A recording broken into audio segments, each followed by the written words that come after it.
French language debate, Conservative leader Andrew Scheer unleashed a bombshell, telling Canadians that the campaign of Liberal leader Justin Trudeau was using not one, but two chartered airplanes for the campaign.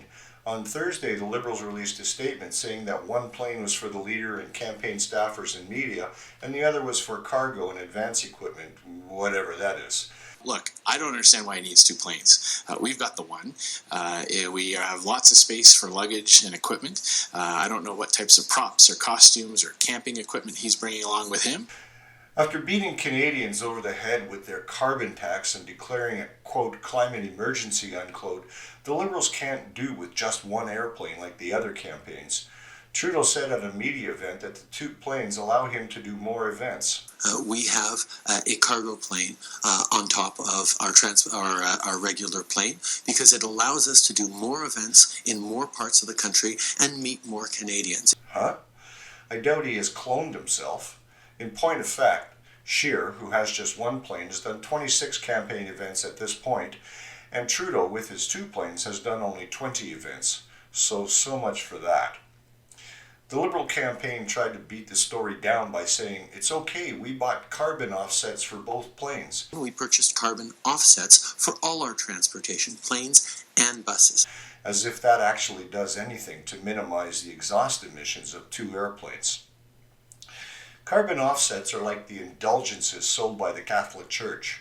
You can commit any sin, like adultery, but that's okay. Just give the church a bunch of money and you will be absolved.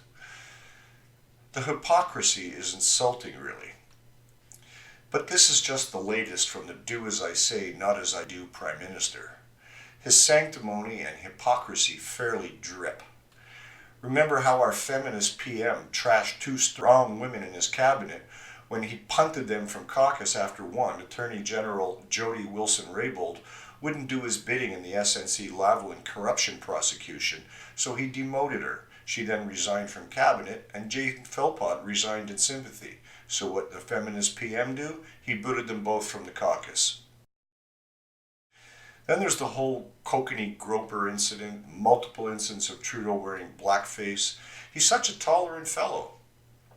The worst hypocrisy is when he defends sticking up for SNC-Lavalin by unapologetically saying he's sticking up for Canadian jobs. Well, tell that to the thousands of unemployed energy workers in Alberta or those working in the Middle East because there was no work left there in Alberta. He says he's standing up for Canadian jobs while he gives the middle finger to the West. Sounds like something his father did 30 years ago. For True North, I'm Leo Knight.